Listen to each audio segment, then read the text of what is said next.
YouTube, welcome back to Prehistoric Companions. I'm Dylan, this is Taffy. She is an albino pied royal python. It's just a juvenile, she's almost a year old. She's maybe only about a little under 2 feet long, probably about 300 to 330 grams.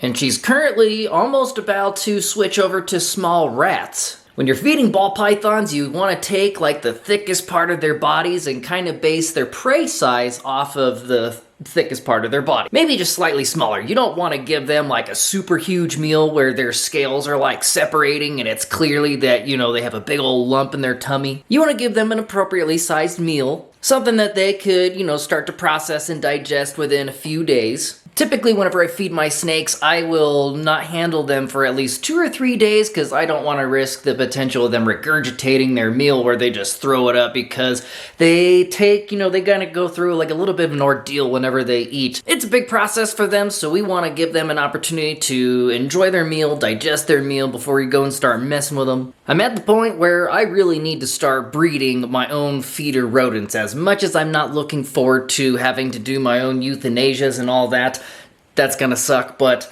I'm starting to get a lot of animals, and here in a few months I'm expecting a couple clutches of eggs, so I got more mouths to feed in the coming months later this year. So I really need to start breeding my own feeders because it is starting to get really expensive. For the last, I'd say 5 years, I've always gotten my supply from Rodent Pro. They're awesome, high quality feeders, always have exactly what I need, and I have it within like 2 or 3 days. Stay tuned for one of my next videos because I have a rat rack to build. I have 2 rats currently and I'm working on getting more. I have a buddy over in El Paso that seems to have quite a few different interesting varieties, so I'd like to breed them as feeders primarily, but hopefully even get some really tame ones and breed them as pets too. So stay tuned, my next video got a rodent rack coming, but I recently got these specialized mouse breeding enclosures. I'll show you guys those. I went and got me a male mouse from our local reptile store, Cross City Exotics. I got a male there, and then I figured I'd like to breed these also as pets, and I'd like them to be more tame and more friendly. I've heard a lot of the time that when you get mice and rats from reptile stores and they're bred as feeders, they can be quite a bit more cantankerous. So I'd like to breed some more tame qualities into these guys, especially whenever I'm working with them and cleaning out tubs. I'd like to not get bit every single time I have to do it. So I went and got 3 females from Petco, and one of them is actually already a new mom. It is so exciting. Like, I'm sure this is nothing new to people who already do this and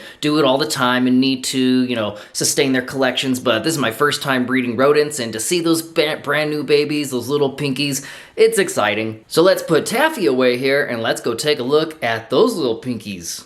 So I recently just bought this house, and I bought this house in a bigger place intending to have some separation. My animals is my animals, my living room is my living room, my art studio is my art studio, and every living situation I've ever had, it never happens. I have my mammal corner back here, my living space, I have art projects, and I also middle school science teacher, so I have all my papers and projects and things that I'm grading, workstation. But let's go check out the mammal corner over here. A couple months back, I built this 4-tier guinea pig mansion. Currently I have 2 rats up here. I have an old female and a younger male, and they're not breeding. I suspect the female, she knows she's probably too old to breed, so they have not taken, but I got a rodent rack to build, so again, stay tuned for the next video. Those things are not that nice. The female did bite me, and that is the worst bite of any animal I've ever had, so I don't touch her. But I have 2 female guinea pigs and 1 male guinea pig, and hopefully they've all been together for the last month and a half,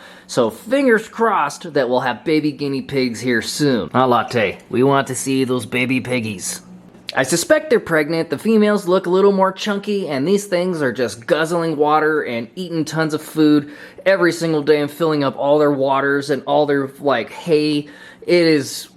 They are piggies. So here is my mice. I went and scooped these up off of Amazon. These are, what are these? Nimzo laboratory mouse breeding. These are perfect. Like, they're not too big. They're super easy to clean. Have their food up here, and they're able to put their little faces through, I think this is like about a ½ inch here, so they're able to eat their food and not poop in it. Very efficient, very easy to clean, very easy water dispensers here. So I don't have mice in all these. I have 2 females females in here, and I have the babies of a mom and a dad in here. So let's go ahead and bring this guy over here so we get a better look. You can kind of already see the babies. Look at them. So you just unlatch this here, and they have little hooks here so nothing gets out. Closes it very easy to open and close. Set that aside, and look at them.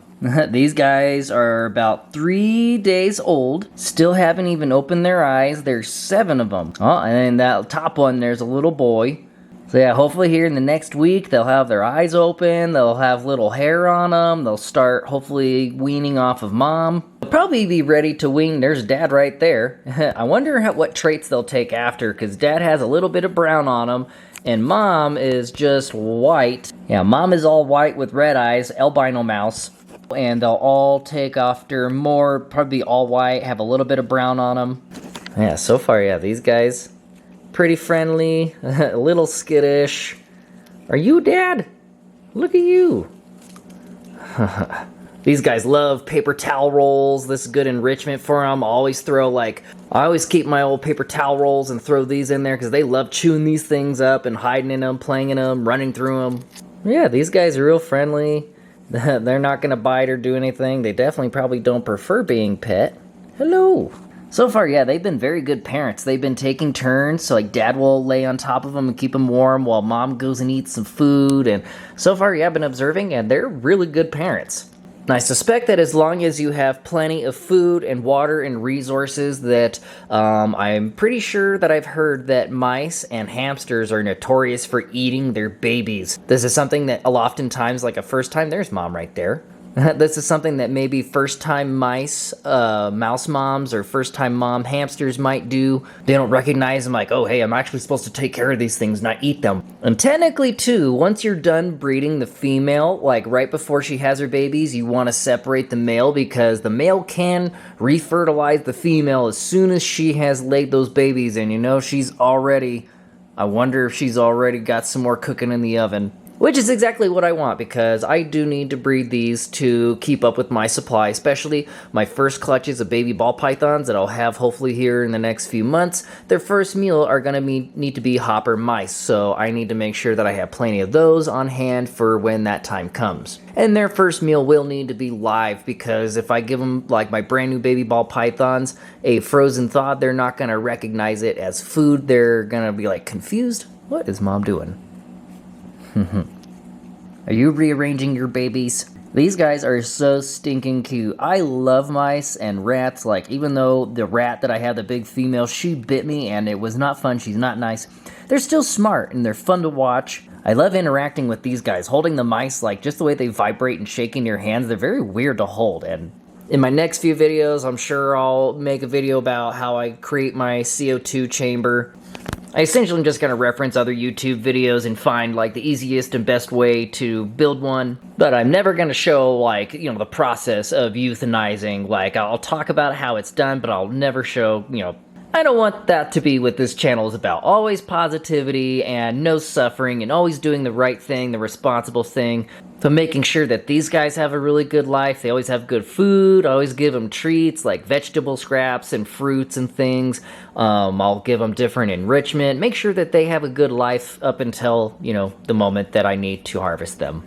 So yeah, super exciting, guys. We got babies, and I'm sure we will have many more. I mean, mice are very, very prolific breeders. It's from what I hear, it's easy to get out of control and get in way over your head easy, but we'll see. This is a huge science experiment for me. I can't wait to learn more, and I'll keep you guys posted. Stay tuned. Look at you go. Where are you going? These guys are just awesome. Anyways, you guys stay safe out there, enjoy life, and love your animals. And me and all my critters hope to see you guys in the next video.